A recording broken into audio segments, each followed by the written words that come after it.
ಪೊಲೀಸರು ಇಲ್ಲಿ ಚಾಣಾಕ್ಷತನವನ್ನ ಮೆರೆದಿದ್ದಾರೆ. ಅವರು ಮಹಾರಾಷ್ಟ್ರದಿಂದ ಉಡುಪಿವರೆಗೂ ಕೂಡ ಓಡ್ಕೊಂಡು ಬಂದಿದ್ರು. ಆದರೆ ಅವರನ್ನ ಹೆಡೆಮುರಿ ಕಟ್ಟುವಲ್ಲಿ ಪೊಲೀಸರು ಸಕ್ಸಸ್ ಆಗಿದ್ದಾರೆ.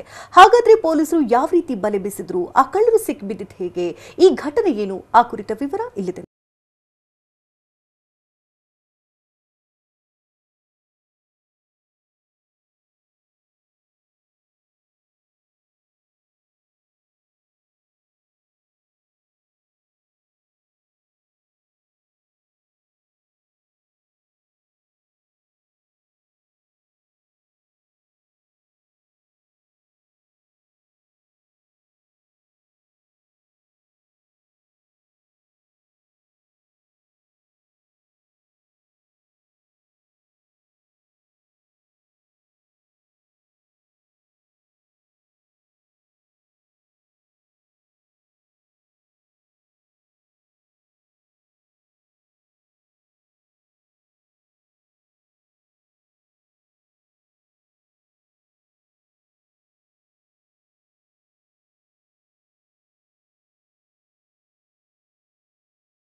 ಮುಂಬೈ ಮೂಲದ ಈಶ್ವರ್ ಎಂಬ ಚಿನ್ನದ ವ್ಯಾಪಾರಿ ಜೂನ್ 15ರಂದು 18 ಲಕ್ಷ ಮೌಲ್ಯದ ಚಿನ್ನದ ಆಭರಣಗಳನ್ನ ಮಾರಾಟ ಮಾಡಲು ಕೆನರಾ ಪಿಂಟೋ ಬಸ್ ಹತ್ತಿ ಮಂಗಳೂರಿಗೆ ಹೊರಟಿದ್ರು.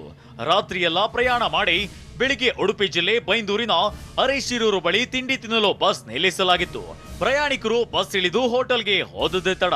ಬೆನ್ನತ್ತಿ ಬಂದಿದ್ದ 4 ತಂಡ ಒಳಗೆ ಹೋಗಿ ಕ್ಷಣ ಮಾತ್ರದಲ್ಲಿ 18 ಲಕ್ಷ ರೂಪಾಯಿ ಮೊತ್ತದ ಚಿನ್ನದ ಆಭರಣಗಳನ್ನ ಎಗರಿಸಿ ಎಸ್ಕೇಪ್ ಆಗಿದ್ದಾರೆ.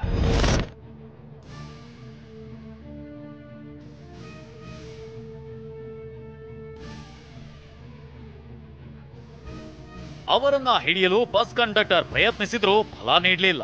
ಕಂಡಕ್ಟರ್ ಮಾಹಿತಿಯ ಮೇರೆಗೆ ಫೀಲ್ಡ್ಗಿಳಿದ ಪೊಲೀಸರ ತಂಡ ಆರೋಪಿಗಳ ಪತ್ತೆಗೆ ಬಲೆ ಬೀಸಿತ್ತು. ಭಟ್ಕಳ, ಹೊನ್ನಾವರ ತಾಲೂಕುಗಳಲ್ಲಿ ತಪಾಸಣೆ ಮಾಡಿದಾಗ ಕಾರು ಅದಾಗಲೇ ಜಿಲ್ಲೆ ದಾಟಿದ್ದು ಮನವರಿಕೆಯಾಗಿದ್ದ.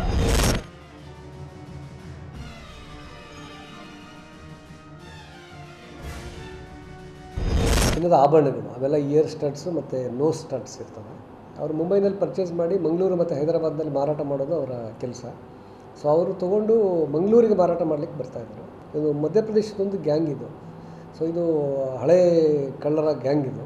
ಸೊ ಇವರು ಫಾಲೋ ಮಾಡ್ಕೊಂಡು ಬಂದಿದ್ದಾರೆ. ಫಾಲೋ ಮಾಡ್ಕೊಂಡು ಬಂದು ಅಲ್ಲಿ ತಿಂಡಿಗೆ ಹೋಗ್ತಾರೆ ಅಂತ ಅವರಿಗೆ ಖಚಿತ ಆಗಿದೆ. ಸೊ ಆ ಟೈಮಲ್ಲಿ ಬಂದು ಅವ್ರು ತಿಂಡಿಗೆ ಇಳಿದು ಹೋದಾಗ ಒಬ್ಬ ಕಾರ್ನಿಂದ ಇಳಿದು ಬಂದು ಬಸ್ನೊಳಗಡೆ ಬಂದು ಇವರು ಸೀಟ್ ಕೆಳಗಡೆ ಆ ಜ್ಯುವೆಲ್ಸ್ ಇರ್ತಾರೆ ಸೂಟ್ ಕೇಸಲ್ಲಿ, ಅದನ್ನು ಬ್ರೋಕ್ ಮಾಡಿ ಅದರಿಂದ ಜ್ಯುವೆಲ್ಸ್ ತೊಗೊಂಡು ಅದರ ಮಧ್ಯೆ ಆ 3 ಜನನೂ ವಾಚ್ ಮಾಡ್ತಾರೆ. ಸೊ ಆ ಸಮಯದಲ್ಲಿ ಕಂಡಕ್ಟ್ರು ಯಾರೋ ಬಂದು ಬಸ್ಸಿಗೆ ಬಂದು ಇಳಿದು ಹೋದ್ರು ಅನ್ನೋದು ಒಂದು ನೋಡ್ತಾರೆ. ಅಲ್ಲ ಅದೇ ಈಗ ಕಸ್ಟಡಿ ತೊಗೊಂಡು ವಿಚಾರ ಮಾಡಿದ್ಮೇಲೆ ಗೊತ್ತಾಗ್ತದೆ. ಕಡಲ ತಡಿಯನ್ನ ದಾಟಿದ ಆರೋಪಿಗಳ ಕಾರು ಕೊನೆಗೆ ಮಹಾರಾಷ್ಟ್ರದ ದುಲೆ ಜಿಲ್ಲೆಗೆ ಎಂಟ್ರಿ ಆಗಿರುವುದಾಗಿ ಪೊಲೀಸರಿಗೆ ಮಾಹಿತಿ ಸಿಕ್ಕಿತ್ತು. ಕೂಡಲೇ ದುಲೆ ಜಿಲ್ಲಾ ಪೊಲೀಸರನ್ನ ಸಂಪರ್ಕಿಸಿದ ಉಡುಪಿ ಪೊಲೀಸರು ಆರೋಪಿಗಳಾದ ಅಲಿ ಖಾನ್, ಅಮ್ಜದ್, ಇಕ್ರಾರ್ ಖಾನ್, ಗೋಪಾಲ್ ಅಮಾಲೋವರನ್ನ ಬಂಧಿಸುವಲ್ಲಿ ಯಶಸ್ವಿಯಾಗಿದ್ದಾರೆ. ವಿಚಾರಣೆ ವೇಳೆ ಈ ತಂಡ ಮಧ್ಯಪ್ರದೇಶ ಮೂಲದ್ದು ಅಂತ ಗೊತ್ತಾಗಿದ್ದು, ಹೊಂಚು ಹಾಕಿ ದರೋಡೆ ಮಾಡುವುದೇ ಇವರ ಕಾಯಕವಾಗಿತ್ತು ಅಂತ ತಿಳಿದು ಬಂದಿದೆ.